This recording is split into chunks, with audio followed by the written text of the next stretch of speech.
Tiga anak perempuan sedang menunggu ojek perahu di Desa Torosiaji, Kecamatan Popayato, Kabupaten Pohuwato, Gorontalo, 10 Mei pagi. Kamelia Ika, Ningsa Mado dan Arisa Majid, ketiga anak itu dalam perjalanan ke sekolah di SMA Negeri 1 Popayato, sekitar 5 km dari rumah mereka. Ketiganya berumur 16 tahun dan duduk di kelas 10. Menunggu ojek perahu merupakan rutinitas setiap pagi, karena satu-satunya alat transportasi menuju darat. Desa mereka berada di laut sekitar 600-an meter dari daratan. Beberapa menit kemudian, yang ditunggu tiba. Sebuah perahu kayu berukuran sekitar 1 meter, panjang 5 meter menghampiri. Saat perahu bersandar, tiga anak perempuan suku Bajo ini naik dengan berhati-hati. Arisa duduk paling depan, Kamelia dan Ningsa di bangku kedua dan ketiga. Sekitar 5 menit, mereka sampai pelabuhan kecil yang jadi titik kumpul ojek perahu. Sampai pelabuhan, jasa ojek perahu dibayar Rp2.000 per anak. Berikutnya tiga anak Bajo ini berjalan 100 meter ke pemukiman mencari ojek bentor becak motor untuk lanjut perjalanan.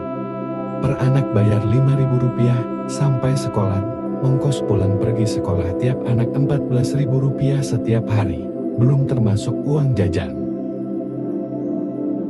Setiap hari, saya membawa uang Rp20.000, Rp14.000 untuk membayar ojek perahu dan bentor. Sisanya Rp6.000, saya gunakan membeli makanan pada jam istirahat pelajaran, kata Ningsa Mado. Di Gorontalo, pendidikan gratis sudah berlaku sejak taman kanak-kanak hingga sekolah menengah atas. Untuk anak-anak Bajo, biaya pendidikan tetap ada, setidaknya untuk menutup ongkos pergi pulang sekolah. Meski biaya sekolah gratis, tetapi mereka harus mengeluarkan uang setidaknya Rp520.000 setiap bulan agar bisa mengenyam pendidikan. Pemukiman mereka berada di laut menunjukkan kondisi sosial ekonomi sangat berbeda dengan masyarakat di daratan. Suku Bajo, atau sering disebut Bajau, biasa disebut dengan suku pengembara laut.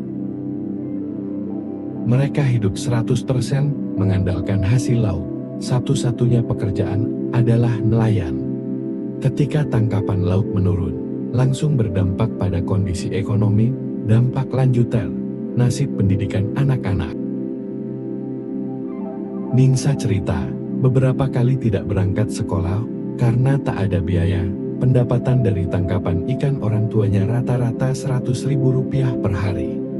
Uang itu untuk memenuhi kebutuhan keluarga, sekaligus membiayai perjalanan ke sekolah setiap hari. Kamelia mengalami hal serupa, ketika tak ada uang jajan, dia membawa bekal dari rumah. Kalau tidak ada uang, anak-anak Bajo ini pulang sekolah dengan jalan kaki. Yang dirasakan Ningsa dan Kamelia ini selaras dengan hasil penelitian Jambura Geo-Education Journal tahun 2020, Universitas Negeri Gorontalo. Studi terhadap 342 keluarga nelayan Torosiaji menunjukkan hampir 60% atau 204 keluarga mempunyai pendapatan kategori rendah dan sedang dengan kemampuan memenuhi kebutuhan sehari-hari saja. Dari riset itu diketahui lebih sepertiga warga desa adalah penduduk miskin sekali, seperempat kategori miskin, hanya 40% tidak miskin. Meskipun di desa sudah ada SD dan SMP, seluruh anak Bajo dengan tingkat pendidikan rendah, seperempat anak tak sekolah, kurang dari 1% pernah menamatkan jenjang perguruan tinggi.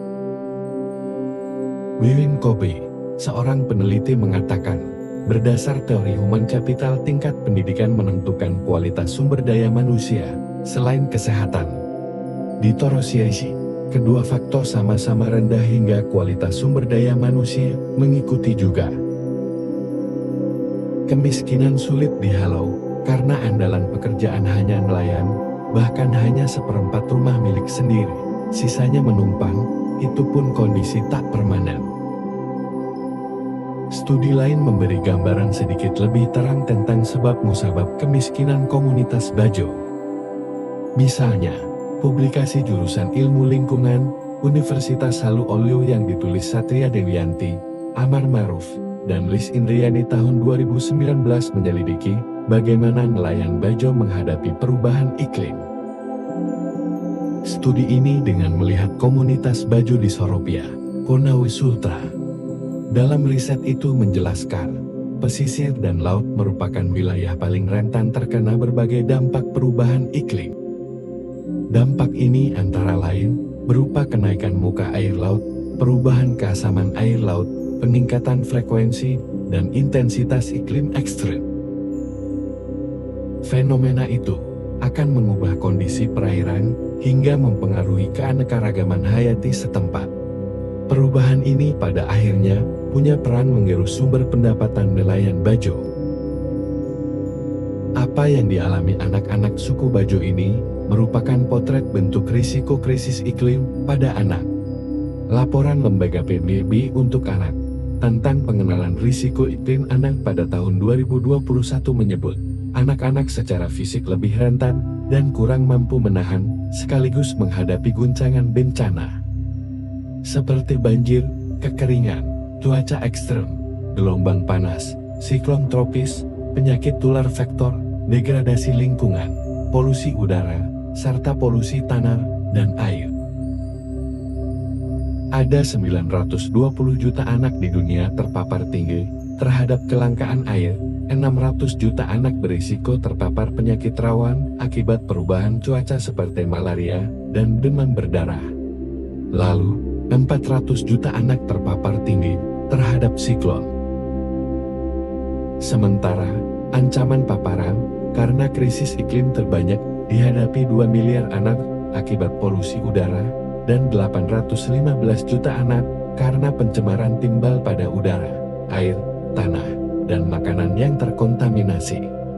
Belum termasuk paparan dampak banjir, gelombang panas, dan gejala alam lain.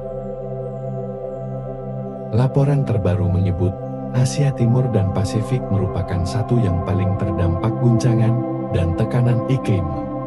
Sekitar 41% anak-anak di wilayah ini menghadapi 5 guncangan atau lebih dibandingkan rata-rata dunia yang hanya 14%. Anak-anak Bajo adalah bagian dari 240 juta anak di dunia yang terpapar dampak banjir pesisir. Sayangnya, di desa Torosiaji, isu krisis iklim yang berisiko ke anak-anak masih sangat minim dipahami warga.